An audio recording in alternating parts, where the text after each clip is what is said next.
I'm here today to talk about the Pro-Ject Debut EVO 2 turntable. It's the latest version of their Debut EVO series, and it has upgrades from the last version, the highly popular Crutchfield customer favorite Debut Carbon EVO.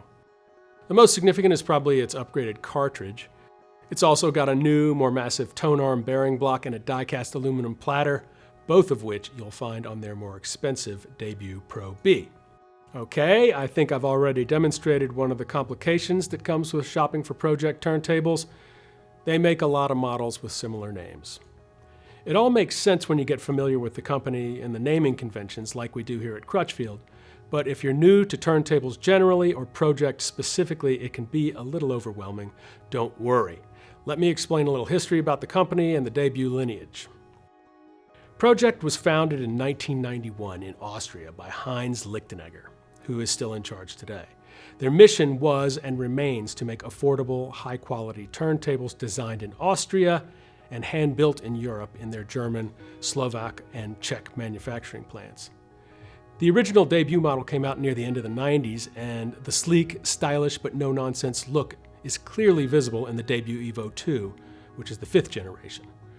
One of the through lines has been a modern design with lots of color choices. I have the satin fur green edition here. It's a nice solid MDF plinth, hand-painted with 8 coats for a nice smooth matte finish and feel. And it comes in a bunch of other satin finishes like walnut, which we also have here, plus golden yellow, wine red, steel blue, and white. And you can get high gloss finishes in red and white. But more importantly, Pro-Ject wanted this turntable to sound great, and they've spent years refining how they go about this. Like all Pro-Ject turntables, it's hand-built in Europe, so the company can oversee every stage of production. Let's look into the upgrades that make this version better and about $100 more expensive than its predecessor. If you grew up listening to vinyl, you probably learned that if you step heavily when you walk past a turntable or bump into it while it's playing, you can hear the sound come through your speakers. They're super sensitive because they're amplifying a tiny analog signal.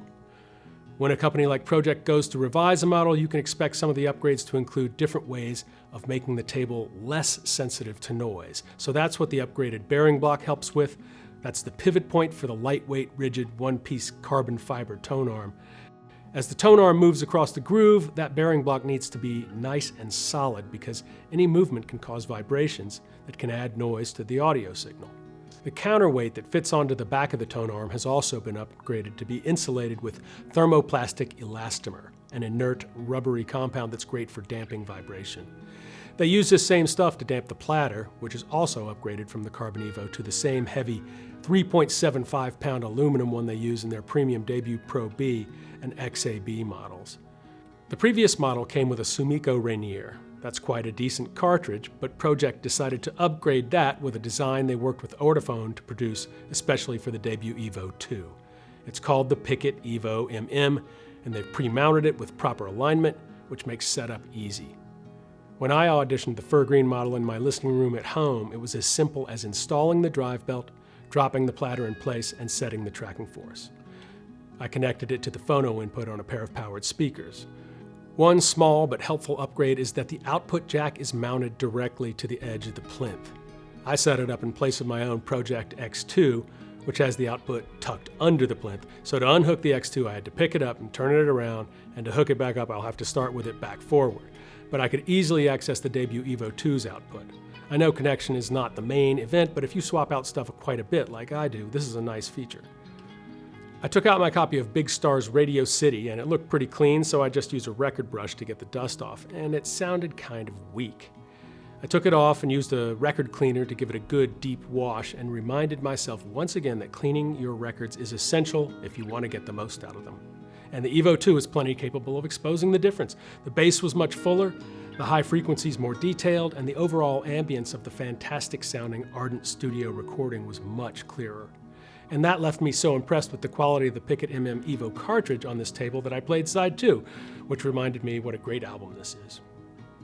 While we're talking about the cartridge, one of the advantages of the upgraded platter is that its aluminum construction won't interfere magnetically if you ever decide you want to experiment with a moving coil cartridge, the way a steel platter, like the one on the Carbon EVO, would. While I was cleaning records, I happened to pull out my copy of Grandmaster Flash and the Furious Five's The Message album. It's always fun to hear. It's nasty, and the Debut EVO 2 did it justice, but what really astonished me was the synthesizer bass on the track Scorpio.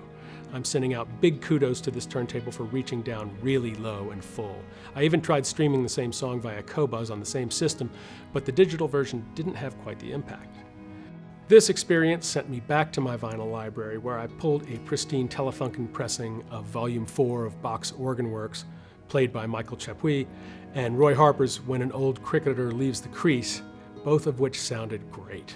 And then I realized that the Debut EVO 2 was doing what Pro-Ject intended, making me excited to listen to vinyl. So if you're looking to get into vinyl or upgrade from a more entry-level model, the Debut EVO 2 really shines as a stylish, no-nonsense turntable with a very nice sounding cartridge that's factory aligned to save you time and trouble during setup. The upgrades from the previous model, in my opinion, add up to a better value. Like a lot of Pro-Ject turntables, you can also upgrade the platter, sub-platter, and of course the cartridge, but to me, it sounds great right out of the box. If you want to learn more about the Debut EVO 2, get in touch with us here at Crutchfield.